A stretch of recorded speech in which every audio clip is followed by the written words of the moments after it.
first story, entitled Brother and His Wife Abused and Neglected Their Older Kid, favoring their golden younger child so much that he couldn't see his older brother playing happily. So he purposely got older brother grounded, breaking his Nintendo just to see him cry. Fed up, older brother choked golden boy and ran away. Still, his parents demanded he come back and receive the punishment, and ended up getting chewed up by the whole family. Now one child cut ties with them, and another one was taken away to boarding school. Context: I am 31M, and my brother is 40, and he has two sons, Jack 16 and James 13. Jack was born when my brother was still in college. He didn't want a child at that time. He and his girlfriend struggled for a while, managing their studies and raising a child. Thankfully, our parents were supportive and helped him. I also helped in any way I could.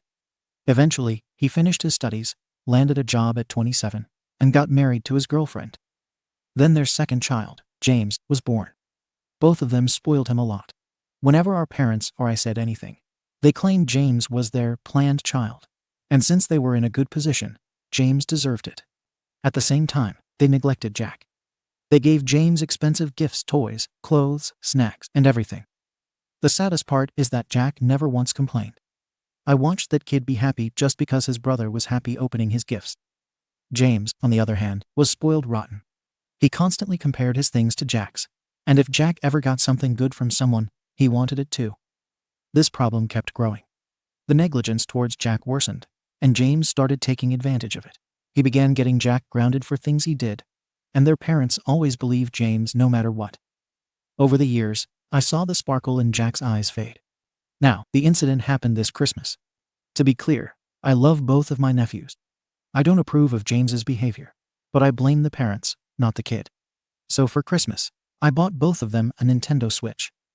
Jack had wanted one for years, and he almost cried when he got it. He hugged me and thanked me. But James hated it, saying, "I wanted a PS5, not this," and threw it away.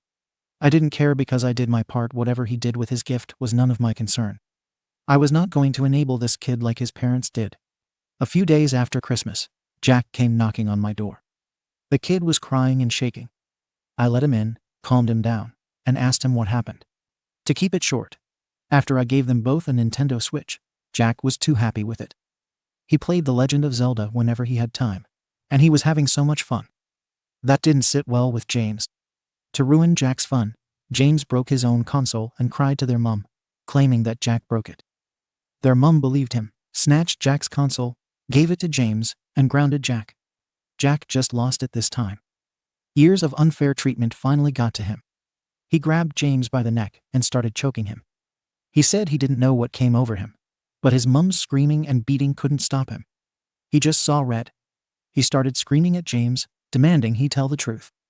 James was struggling and begging Jack to release him, and finally, James admitted the truth. Jack let go. James was left gasping for air, and Jack ran away straight to my apartment. After a while, I received a phone call from my brother, asking me to send Jack home because he had a lot to answer for. Jack wanted to return home to face the consequences alone, but I went with him. When we arrived, I saw James visibly terrified of Jack. He had never faced consequences for his actions before, and it looked like Jack's anger had truly scared him. My brother started screaming at Jack, but I stopped him. I asked James, in front of everyone, why he did what he did. He didn't say anything at first, but when I pushed, he finally admitted Jack was having too much fun, and it irritated him. That kid was so spoiled that someone else's happiness bothered him. His mum started to defend him, saying, "He's just a kid," and blah blah. I stopped her and sent Jack outside to sit in my car. Then I let my brother have it. I told him everything, how he had failed as a father, how he had neglected Jack, and how he had spoiled James to the point of making him a terrible human being. My brother just listened. He didn't say a word. His wife tried to say something again, but this time, he shut her up. It looked like reality had finally hit him. He finally realized his younger son was becoming a terrible person. I told him that if they hated Jack so much, I could take him in. Then I left and took Jack back to my apartment. Now, Jack is here with me. His mother has been blowing up my phone, saying I was cruel to James and that I shouldn't meddle in their family affairs. She accused me of favoritism towards Jack. I didn't reply to her. I haven't heard anything from my brother, yet maybe he's still processing his mistakes. For now, Jack is with me, playing games, studying. He's such a great kid. And if his parents don't want him back, I plan to support him until he graduates and gets on his feet. AITAH for taking Jack's side. Update. First of all, thank you all for your support and love. At first, I spoke to my brother multiple times in these 10 days. He was full of regrets. He spoke to Jack once, simply to ask how he was, and if he needed anything. He came by to visit once to give Jack his books, so that he could study, and then went back from the door. Today, we had our family meeting. It was held at my brother's house. Every single family member came. There were almost 30 people in that house. I will try to keep it as short as possible. So the meeting went like this. I spoke first in front of everyone, thanking them for coming. Then I explained the situation and why this meeting was held. I told everyone what happened and why Jack had been with me for this long. Our elders asked Jack why he choked his brother, and he started crying, saying he was sorry, and that he shouldn't have choked his little brother like that. He broke down right there. My GF and some other relatives took Jack away to calm him down, but then, surprisingly, my brother spoke up. It was my fault, he said. I failed as a father, he said with a defeated look. Which is why Jack had an outburst. I failed to notice how unfair I was towards Jack, and how much favoritism I was showing towards James. I thought I was teaching Jack how to be a big brother, or how to make sacrifices, but clearly, it got out of hand. Then our elders asked our Sil. Well, unsurprisingly, she tried to defend James, saying he was just a child. She tried to act as if she was sorry at first, saying, I didn't realize Jack was hurt. He was a big brother, so he should have let his kid brother have better things, because that's what elder brothers do, and blah blah. She had the nerve to say Jack shouldn't have acted like that, totally ignoring the fact that she was the main reason he acted like that. Well, she dug her own grave, and every single one of our relatives basically chewed her out, calling her a failure of a mother and a horrible person. Other things were said that I don't want to mention. She thought she could get some sympathy by mentioning the elder brother's role, because in our culture, the eldest of the house takes most of the responsibilities. If you lose your father or parents, the elder sibling becomes your parent. It's a long cultural tradition here. But she didn't expect that James becoming a bad person was a more important factor to the family members than Jack being the elder brother. A lot of things were said, and lots of emotions were expressed. To sum it up, some decisions were made. Our elders suggested sending James to a boarding school. His mother clearly wasn't fit to teach him valuable life lessons, and would surely turn James into a burden on society. He needed to learn discipline and manners. One of our relatives is the vice principal at a boarding school, so he will make sure James has a smooth transition there and is provided for. Also, he made sure to give a hefty discount on fees. The remaining fees were covered by the rest of us, including my brother. As for Jack, he will stay with me until his graduation. My brother will visit us often and try to fix his mistakes, and my Sil can visit if she wants to fix her relationship with her son. After Jack's graduation, he can decide whether to move back with his parents, continue living with me through college, or move to a college dorm. His choice. But I promised him I would support him either way. Thank you all. Comments. Comment 1. NTA. For Jack to have to do that just to get the truth from his brother. It shows he had a lot of restraint over the years. But everyone has a breaking point. My younger siblings were spoiled rotten. When I moved out at 21, my parents finally saw what I'd been dealing with for years and couldn't handle it. OP, you have saved Jack from not only his family, but also himself. He ran to you, had the maturity to go home and face the consequences, and you shielded him. You are the very best. And I hope you and Jack find peace with each other now and in the future. Comment 2. Hopefully your brother will understand what was going on, and not criticize you for having Jack at your house and having defended him. Jack's mother will probably always lash out against you. Hopefully Jack can live at your house for a while until things calm down. You need to make sure that James is not going to seek revenge and do something evil. You're not the arsehole for defending your nephew. OP. I believe my brother realized his actions. He was shocked when James admitted what he did, and he didn't say a word when I was screaming at him. Comment 3. NTA. But I do think Jack does need therapy. He's harboring a lot of anger and resentment, and he's been through a lot emotionally. It's not his fault by any means. He was just dealt a crappy hand and, TBH, crappy parents too. Take it from someone who's been there. His feelings now are what he will carry and shape him in adulthood. You were not wrong to defend him. He did what he did because he was finally happy, and it was almost taken away again. He's been holding his emotions in, and contents do explode under pressure. Whether this is fake or not, I don't know, but good on you for being there for him, for standing up for him. Second story. My entitled wife betrayed me, cheating with her coworker, so I ruined her life, took our kids away from her, told them the truth, made my now ex believe we could still reconcile only to make her suffer, and then kick her out of my house again. Now, my ex-wife's life is miserable. My kids hate her, treat her like a piece of SHT, and I'm enjoying it. My ex-wife likes to say I weaponized the truth. As if truth needs a gun to the head to do damage. The truth is simple. She F-ed around, and I found out. Multiple guys. A few she met at conferences, a couple from dating apps. One was her coworker. That one hurt a little more not because I knew him, but because she brought him around the house once for a dinner party. He smiled at me while he laughed at my jokes. We were married for 15 years. We had 2 kids. Our daughter is 16 now, and our son is 14. I found out about her cheating 2 years ago. Some might say that's the moment my marriage ended. But for me, it ended a while before that. I just hadn't gotten the memo yet. The SX got stale. The looks felt fake. She was constantly too tired or on call. I was suspicious but too tired to fight it. And when the truth finally slapped me in the face, I just shut down. She begged for counseling. She cried a lot. Swore up and down it was a rough patch, and that she loved me, just got lost in herself. I agreed to counseling just to buy time and keep things looking tidy. But I was already done. I sat through the sessions like a brick wall while she poured out her bullshit tea. The therapist said I was emotionally numb. No SHT. I got officially diagnosed with depression and PTSD. Apparently, it's not uncommon after emotional betrayal. I lent into it and filed for disability benefits. Took a part-time job from home.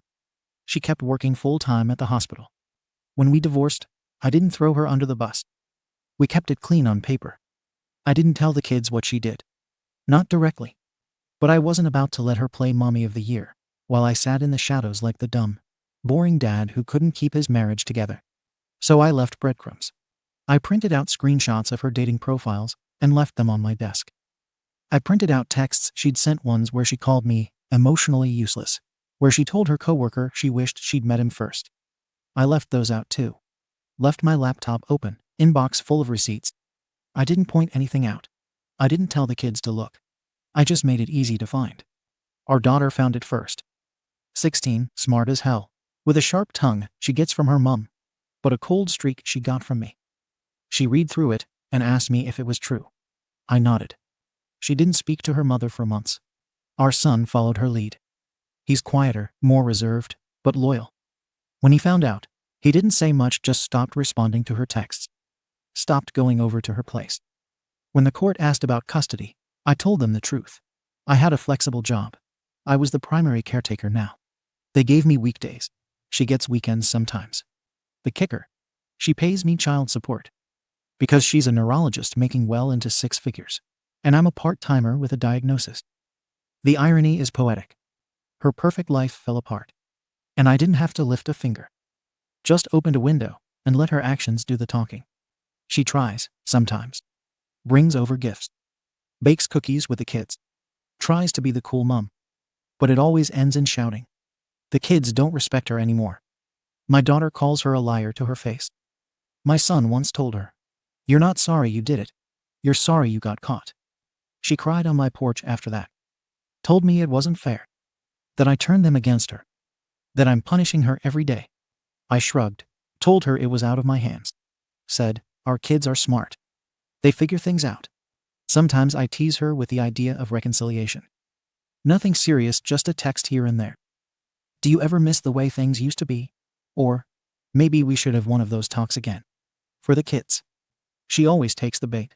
She comes over. We talk. She apologizes again. Says she still loves me, that we could build something back stronger. And that therapy has helped her see how much she sabotaged herself. I let her lean in. I let her kiss me. We sleep together. Sometimes more than once. And for a minute, she looks at me like I'm her husband again. Like she still sees that future. And then right when she's soft, open, and hopeful, I make it clear nothing's changed. She stares at me like she wants to scream, or cry, or both. But she never does. She just grabs her purse and leaves. Back to square one. People ask me sometimes if I'm bitter. Friends, mostly. 1 or 2 think I should move on. You're still young, man. Don't let this define you. But they don't get it. I am defined by it. This is who I am now. She burned everything down. I'm just the ashes left over. Cold, dead. But still able to choke her lungs when she breathed too deep around me. I didn't choose this path. But I'm walking it now. And I'll walk it all the way to the end. People say time heals. Maybe for cowards. I didn't need healing. I needed clarity, and now I have it. Every miserable day she lives in the wreckage of her choices, I get to breathe a little easier. She keeps trying to crawl back. Still dressing up. Still fixing her makeup before coming over to drop off the kids. Like she thinks I'll forget what she is just because she slapped on lipstick and remembered how to bake. She'll make cookies, smile like she's Martha effing Stewart, and pretend I don't see the tremble in her hands when our daughter slams her bedroom door. She's desperate to fix her image, desperate to win back the kids. It's almost comedic. Like a broken politician begging for votes after embezzling from the city. No one's buying it. She tried showing up to our daughter's school play last month, pretending like she's been the supportive mom all along. Our daughter didn't even acknowledge her. Looked straight past her in the crowd. Afterwards, she came up to me, hugged me, and told me she was glad I came. Her mom stood there like a piece of outdated furniture present, but pointless. I caught the look in her eyes, resentment, confusion, that twitch of panic. Like she couldn't believe how fast she'd lost control of her own kids. Good. Let her drown in that. She had everything. A family, a stable home, kids who looked up to her, a husband who once would have taken a bullet for her. She decided she wanted more. Now she has less. It's simple math. She tried dating some guy a few months back. Another doctor. I found out because she accidentally mentioned him during a drop-off, clearly fishing for a reaction. I just asked her if he was aware she had a history of effing around on the people who loved her. She didn't answer. Good no lies for once. Didn't last long anyway. She came over a few weeks later wearing sunglasses indoors. Real subtle. Said she was just tired. Yeah, I'm sure. The guy probably saw through her quickly. Most do now. She used to radiate confidence, now she radiates failure. She's aging faster now. Stress does that. My kids see it too. She's not a person to them anymore. She's a chore. A thing they have to deal with every other weekend. They come home exhausted from pretending to care. And I let them vent. I don't poison the well, I just let them drink the water she's already filled with SHT. She once said, I feel like I'm losing them. I looked her dead in the eye and said, you did. She doesn't cry in front of me as much anymore. I think she's learning. Good. Let her feel it in silence, the way I did when I sat alone with her betrayal ringing in my ears. The system still expects us to co-parent peacefully. Fine. I send the school updates. I respond to emails about health insurance. But that's it. No friendly conversations. No joint events. If she wants a report, she can get it in bullet points. She asked me once if I still hated her. I told her no, I don't hate her. I enjoy watching her lose. That's not hate. That's satisfaction. She keeps trying to rebuild something. I see her attempts family game nights. She plans where the kids sit on their phones. Instagram posts about growth and healing. It's all noise. All performance. She doesn't get it. There's no redemption arc waiting for her. No third act twist where the audience forgives her. There's just reality. And in reality, she's the one who set fire to her own life. I'm just the guy holding the mirror while she burns. And I'll keep holding it, every damn time. Comments. Comment 1. You're a sick F. You act like you're the victim here. But you've clearly gone out of your way to emotionally destroy someone just because she hurt you. Therapy wasn't enough. You had to mentally torture her too.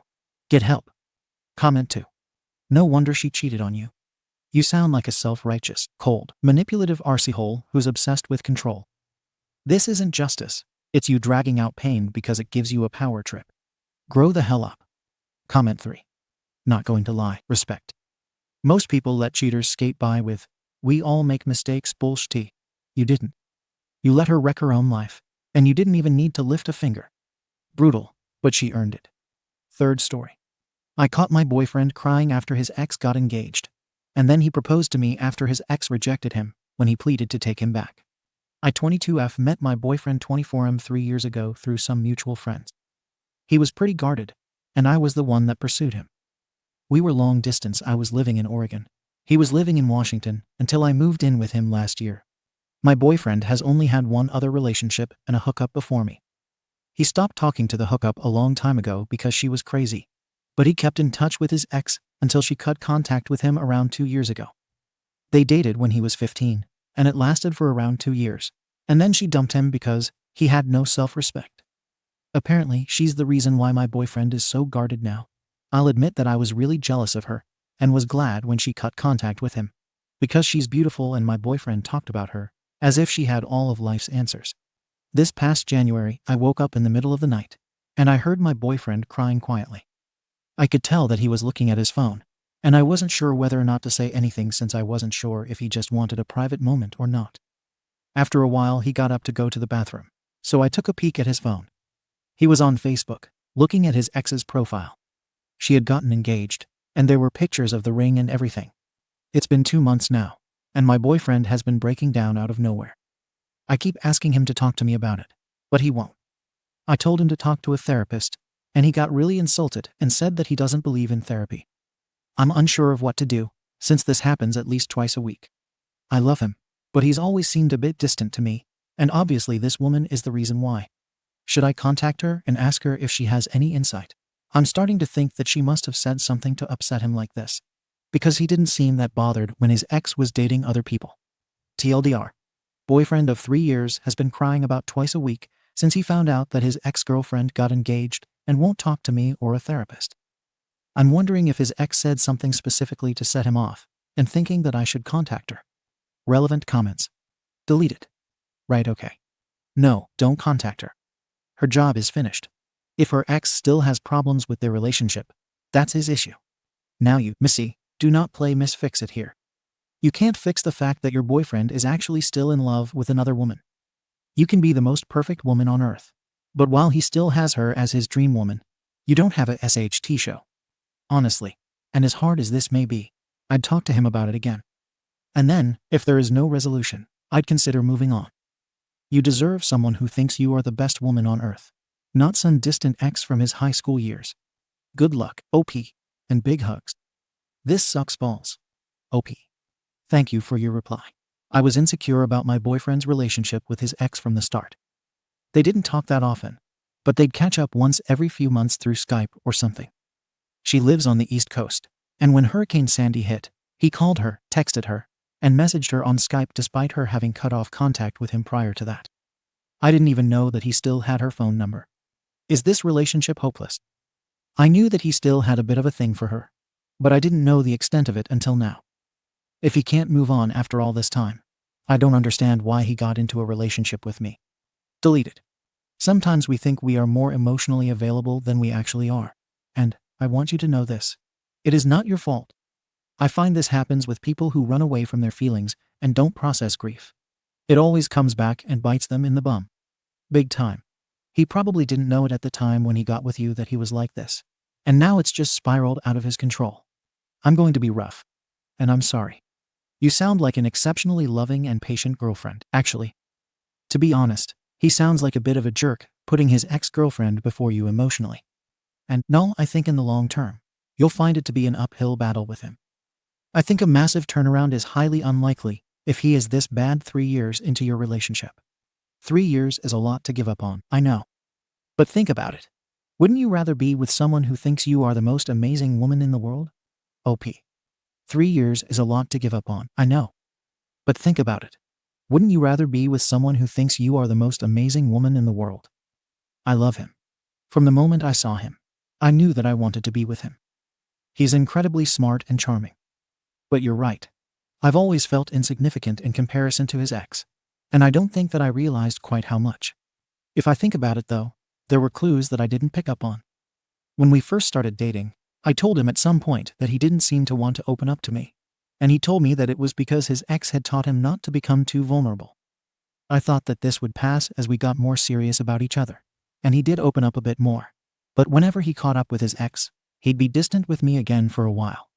I don't know why his ex cut off contact with him, but after she did, he did seem more invested in our relationship, and so I had hope for us. He was the one that asked if I wanted to move in with him. But now this happened, and he barely wants to talk to me. Update 1. 2 days after OG post. It's over, I think.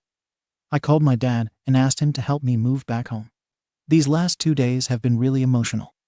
My boyfriend was gone all day yesterday. He was gone when I woke up. That's fine. I assumed he went to work early, but he still wasn't home when I went to bed.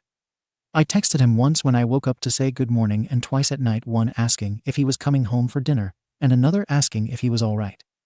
I also tried calling his cell, but he didn't pick up. I thought that I deserved some answers, so I decided to snoop, something that I've done once before, when I was feeling insecure about his relationship with his ex. Well, on his laptop, hidden in a bunch of subfolders, was an MS document with his ex's name. I read it, and I'm assuming that he just saved the last conversation that he had with her right before she cut contact with him. It started out normally, but then he asked how her relationship with her, now fiancé boyfriend, was going. She said that it was good, and that she was happy. And then it got weird, because he said something like, "Really? Are you sure?" She said yes and said that was a weird question. And he said, "I don't know. I don't believe that you're that happy." I don't remember everything exactly because my head was spinning. But he basically told her that her fiancé, then boyfriend, will never treat her as well as he did, and that they've known each other X number of years and managed to stay friends after their breakup, that they've helped each other grow as people, and that she should really give him another chance. He said that he's waited for her all these years, and that he loves her and always believed they'd wind up together. This was all while he was with me. She called him an arsehole and told him that he had a lot of balls to say all that to her, when she told him a long time ago that they're only ever going to be friends, and that he's an even bigger arsehole for doing this, while they were both in relationships. She told him to go to hell and to break up with me for my sake because I deserve better. That's not even the worst part. My boyfriend woke me up this morning by calling my cell and telling me to come to the kitchen. He said that he made breakfast. So I go to the kitchen, getting ready for a fight. He and I never fight. But I am so goddamned hurt. And he made what honestly looked like an amazing breakfast, with a ring box in the middle of the table. He told me to open it. I did. He said something like, "These last 3 years with me have been an adventure, and he hopes to keep making new adventures with me." I guess around this time, I snap out of whatever haze I've been in, and I explode. I demanded to know where he was all day yesterday, why he wouldn't contact me, why he's been crying over his ex for the last 3 months, everything. He got mad at me for being mad. He told me that I should be happy because he was proposing, and wasn't that what I wanted? I asked him why, when it's so obvious that he'd rather be with his ex. He told me that she's obviously moved on, so it's time for him to move on too. I've never been so angry in my life. I've been so incredibly patient with this man and done my best to be understanding of his situation. I've literally given him all that I had, but I'm not going to get married to him just to be his consolation prize. It's so ironic because had he proposed 4+ months earlier, I would have been ecstatic. Now it just broke our relationship. So yeah, I called my dad crying, and he's on his way to help me move back in with him and my mum. That's it. I'm a wreck. But I think it's just because everything wrong and twisted in this relationship is hitting me, and it took so long for me to understand. And my ex is just sitting on the couch with his laptop. Thank you guys so much for helping me see how unfair this whole relationship was. I read every one of your comments, even if I didn't get a chance to respond to them all. TLDR. He proposed because his ex moved on, so he wanted to move on too. I'm moving back home with my parents because whenever I get married, I want to be that man's first choice. Relevant comments. Downvoted deleted commenter. He made a mistake. People have made bigger mistakes before and overcome them. He was putting you on top by proposing to you. You said you had 3 years of a happy relationship together before this. Although he had a temporary lapse in judgment, he still wants you. You are looking for an incredibly perfect fairy tale where everything plays out exactly like you wanted it. After you break up, you'll start to realize all the things he did to say and show he loved you. Things that should trump this revelation. Sounds like things are your way or the highway. Hopefully, if another man loves you, he'll be willing to put up with that. OP. I thought that my relationship was a happy one, yes. But I didn't know that my ex was declaring his love for his ex-girlfriend and trying to win her back while he was still with me. Nor did I know that once she blocked him from Facebook, he was logging into my account to keep tabs on her. If you honestly believe that someone who's been crying for 3 months over an ex's engagement really wanted to be with me, you're in the minority. And judging by the fact that he had bought the ring the day before he proposed, he really hadn't planned it at all. I'm astounded by your post, honestly. Update 2. 3 weeks after the last update. First, I want to thank everyone that commented on my last post. I really took your comments to heart, and all of the support means the world to me. I took a break from Reddit, but logged in today to find a few PMs asking for another update, so here goes. My ex went more or less crazy after I moved back home. I blocked him from essentially everything, changed all of my passwords, and deactivated my Facebook. So he had no way of reaching me aside from literally driving to my parents' house to see me. Apparently, he started sending messages to my friends, some of them are mutual friends, asking to use their Skype accounts to talk to me. He told them that I stole some things from him when I moved out, and he wanted them back. I got a few phone calls from my friends asking me about this. They told me that they knew that I didn't steal anything from him, because that's not like me at all. But they wanted to know why he was so desperate to contact me. I wasn't ready to tell the whole story honestly.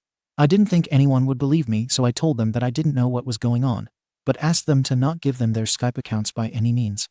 A few days after that, the phone calls started. All from a few different numbers that I didn't recognize. I didn't pick any of them up, but one day I'd have about 20 missed calls from one number.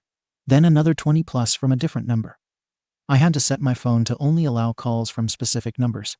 Otherwise, it would go straight to my voicemail. Even if he couldn't reach me, he succeeded in making me feel pretty isolated.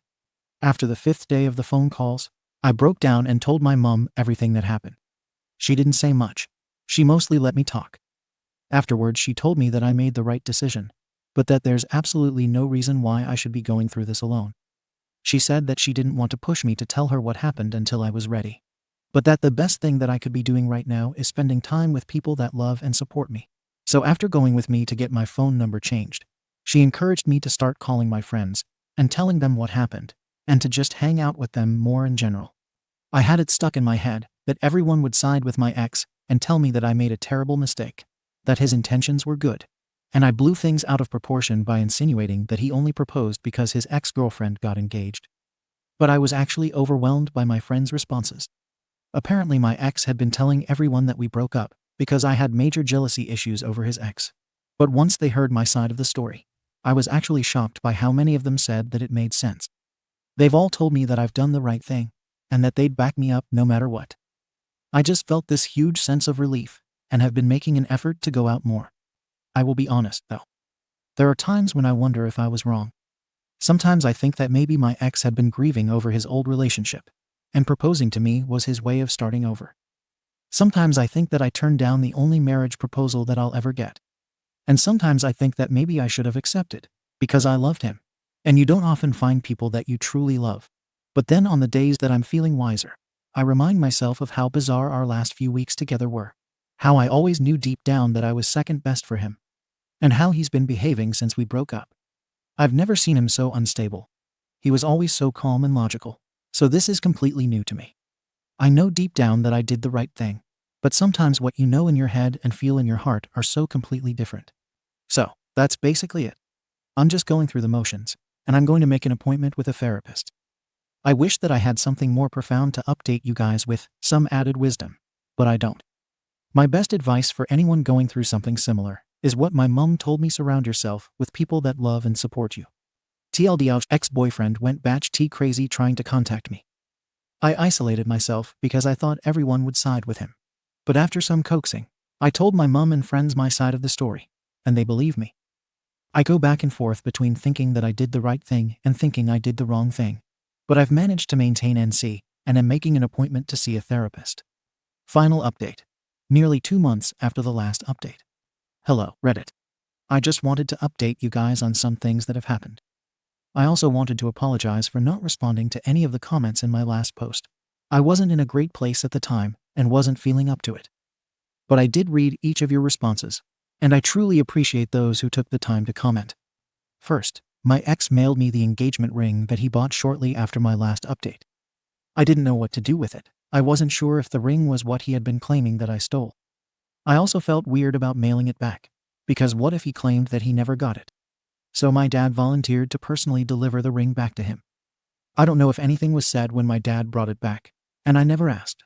Second, I heard from some friends that 2 weeks ago, my ex bought a ticket and flew to Nick to try and talk to his ex. Somehow he found out the name of the company that she worked for, looked up its location, and waited in front of the building all day. I have no idea what happened, but apparently there aren't any signs of her coming back, so I'm assuming that it didn't go very well. I can't believe that he did that.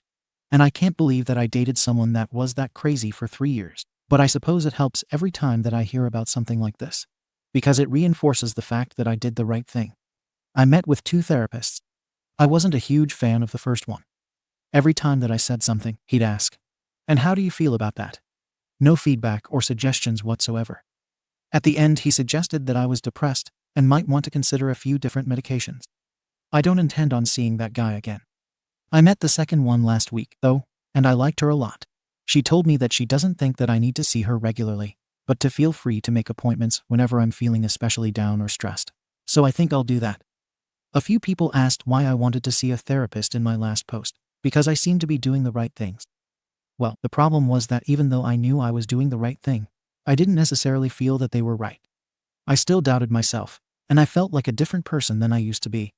Prior to this mess, I was always very optimistic and happy in general. I always tried to make the best of things.